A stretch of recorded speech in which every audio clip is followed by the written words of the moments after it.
बिस्मिल्लाहिर्रहमानिर्रहीम। बोलते कालम के साथ मैं आमिर रज़ा खान। और हिंदुस्तान को फ़तह करने वाले बाबर के नाम पर पाकिस्तान ने एक ऐसा मिसाइल सिस्टम बनाया है जो कि अब भी हिंदुस्तान को फ़तह कर सकता है। यानी बाबर ने जो जिस तरह से वो आया था कंधार को क्रॉस करके, और फिर उसने जो है वो यहाँ पर हिंदुस्तान में फ़तह हासिल की और मुगलिया सल्तनत की बुनियाद रखी थी। लेकिन अब अगर किसी ने दरअंदाजी की कोशिश की तो उसको भी बाबर का ही सामना करना पड़ेगा, और ऐसे बाबर का जो कि एटमी बाबर है, यानी एटमी मिसाइल जो है उसका सामना करना पड़ेगा। ये असल में हतफ 6 है जिसका नाम बाबर 3 रखा गया है। और इसको जो है मैंने कल इसको ज़रा डिस्कस किया था जब मैं आपको बता रहा था कि चाइना से अंगूर क्लास की जो है आबदोज़ जिसका नाम गाज़ी है वो पानियों में आ गई है और उसको उतार दिया गया है। 4 आबदोज़ें आ गई हैं जिस पर बहुत सारे जो भारतीय लोग हैं वो चीख चला रहे हैं कि इतनी जल्दी 4 कैसे आ गई, एक आबदोज़ बनने में सालों लगते हैं, यहाँ 4 आबदोज़ें 3-4 साल के अंदर ना सिर्फ बनी बल्कि उसके अंदर ये सलाहियत मौजूद है कि उसमें से बाबर 3 मिसाइल जो है वो चल सकता है, जिसमें डुअल सलाहियत जो है वो है, यानी वो रवायती वॉरहेड भी ले जा सकता है और ये वारहेड जिसको हम कहते हैं एटमी वारहेड, न्यूक्लियर वारहेड, वो उसका भी शामिल है। 450 किलोमीटर रेंज है। और आप ज़रा चश्मे तसव्वुर में लाइए कि समंदर के अंदर जहाँ पर बिल्कुल खामोशी हो, लहरें भी जो हैं वो आहिस्ता आहिस्ता चल रही हों, और अचानक से समंदर के अंदर से एक हलचल हो और एक मिसाइल निकल कर सबसोनिक स्पीड के साथ, इतनी स्पीड के साथ जो कि आवाज़ की रफ्तार से ज़्यादा हो, उस स्पीड के साथ जो है अपने हदफ की तरफ बढ़े तो उसको कौन रोक सकता है। और 450 किलोमीटर, आप इसका भी अंदाज़ा इस बात से लगाएं कि ये पाकिस्तान के अंदर समंदर में जहाँ तक जानी चाहेगी आप दोस्त जाएगी, क्योंकि ये 20 से 21 दिन जो है ये अंगूर क्लास की जो गाज़ी है ये रह सकती है। और टोटल ऑपरेशन इसका 64 से 48 से 64 दिन का हो सकता है, यानी ये समंदर के अंदर रह सकती है। और ये आप दोस्त इस बात की हामिल है कि ये बाबर 3 क्रूज़ मिसाइल जो है इसको फायर कर दे। अब इस क्रूज़ मिसाइल की क्या खासियतें थी, कल जब मैं इस पर बात कर रहा था तो बहुत सारे लोगों ने मुझसे ये पूछा भी कि ये बाबर 3 जो है इसका आपने बड़ा जिक्र किया है तो ये क्या है। तो मैं आपको इसका ज़रा सी तफसील भी बता देता हूँ। नाम इसका बाबर 3 है, हतफ 6 इसको कहा जाता है, यानी हतफ 6 जिसका मिसाइल है। सबमरीन लॉन्च क्रूज मिसाइल मैंने बताया था, SCLM ये मिसाइल है। सबसोनिक इसकी रफ्तार है और इंतहाई कम, यानी सी सीकिंग के हिसाब से, यानी बिल्कुल आप समझें कि लहरों को छूता हुआ गुजरता है। और इसकी बुनियादी वजह वही है कि रडार से बचना चाहिएगा। और सबसे बड़ी बात यह है कि ये स्टेल्थ टेक्नोलॉजी का हामिल मिसाइल है। ऐसा मिसाइल भारत के पास भी नहीं है, यानी भारत जो इसके मुकाबले में जो मिसाइल है मैं उसके बारे में भी आपको बताता हूँ, लेकिन उसमें जो खामी है वो उसका स्टेल्थ टेक्नोलॉजी का ना होना है। तो ये स्टेल्थ टेक्नोलॉजी का हामिल है।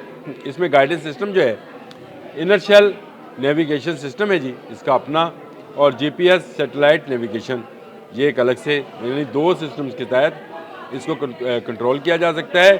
टेरेन कंट्रोल मैचिंग इसको भी बोलते हैं, टेरिकॉम इसको बोलते हैं, यानी ट्रेन कंट्रोल मैचिंग जो है इसको भी साथ लेके चलता है। और डिजिटल सीन मैचिंग, ये चारों सलाहियतें इसमें मौजूद हैं। वारहेड में आपको बता चुका, न्यूक्लियर भी है और रवायती भी।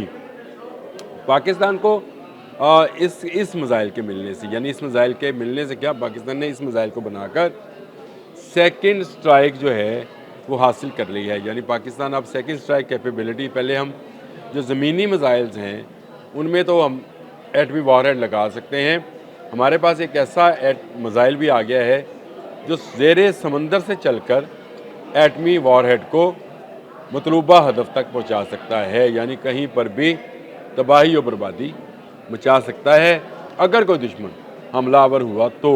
मैं बार बार कहता हूं कि पाकिस्तान की तमाम तर टेक्नोलॉजी जो है वो सिर्फ़ और सिर्फ दिफा के लिए है, ऑफेंस के लिए नहीं है। हमें किसी मुल्क की 1 इंच ज़मीन नहीं चाहिए और किसी मुल्क को हम ये इजाज़त नहीं देंगे कि वो 1 इंच ज़मीन पाकिस्तान की ले ले। इसका पहला तजर्बा जो है 2017 में किया गया था और उसके बाद से इसकी धूम है और इसका बाकायदा से ऐलान जो है मुख्तलिफ़ वेबसाइट्स पर आपको मिल भी जाएगा। अब इसको मैंने आपको कहा था कि मैं K-15 के साथ भी मुआवजना करूँगा।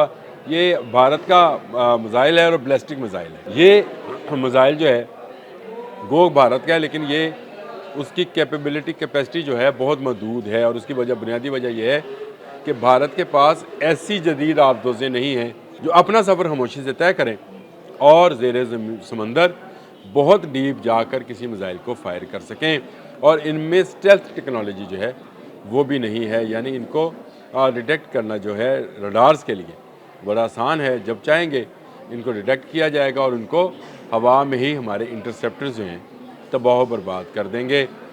ये वो मिज़ाइल है जिसने एक वाज़िया फ़र्क जो है पाकिस्तान और पाकिस्तान के दुश्मन ममालिक के मबैन पैदा कर दिया है, क्योंकि हमारा दुश्मन मुल्क जो है वो भारत है, और पानी के ऊपर भी जो है तैरती हुई उसकी जहाज़ जो हैं, बहरी जहाज़ जो हैं, और उसके वो तमाम एयरक्राफ्ट कैरियर्स जो हैं वो पाकिस्तान के लिए ख़तरा हो सकते हैं। लेकिन अगर वो पाकिस्तान की तरफ बढ़े, मैं दोबारा कहता हूँ, अगर वो पाकिस्तान की तरफ बढ़े या पाकिस्तान पर हमला करने की कोशिश की, तो उनको बाबर 3 के ज़रिए नीस्तो नबूद कर दिया जाएगा। बाबर 3 तो खैर बाद में हम इस्तेमाल करेंगे, और ये एटमी मिज़ाइल है, इसको इस तरह से इस्तेमाल तो नहीं किया जाएगा, लेकिन हमारे पास समंदरी हवाले से बहुत जदीद जो हैं रडार्स और बहुत जदीद इंटरसेप्टर्स और बहुत जदीद हमला आवर कश्तियाँ जो हैं मौजूद हैं। और यही बात जो है इंडियन तज्ज़ियाकार जो हैं बार बार कह रहे हैं कि चीन बहुत तेज़ी के साथ पाकिस्तान की बहरी क़ुव्वत में इजाफ़ा कर रहा है, और यही वजह है कि वो पाकिस्तान को इस हंगूर क्लास की जो आबदोज़ें हैं इसकी टेक्नोलॉजी ट्रांसफ़र कर रहा है। 4 हंगूर क्लास की जो आबदोज़ें हैं वो पहुंच गई, पाकिस्तान आ गई। 4 जो हैं यहीं पर मैन्युफैक्चर होंगी, और उनमें भी बाबर 3 जो है वो नस्ब होगा। तो इस तरह पानी में तैरती हुई, पानी में बल्कि ज़ेरे पानी ये कहना चाहिए, अगर पानी की सतह, समंदर की सतह पे तैरती हुई ये मौत जो है हर उस दुश्मन मुल्क के लिए है जो पाकिस्तान की तरफ मैली आँख से देखेगा।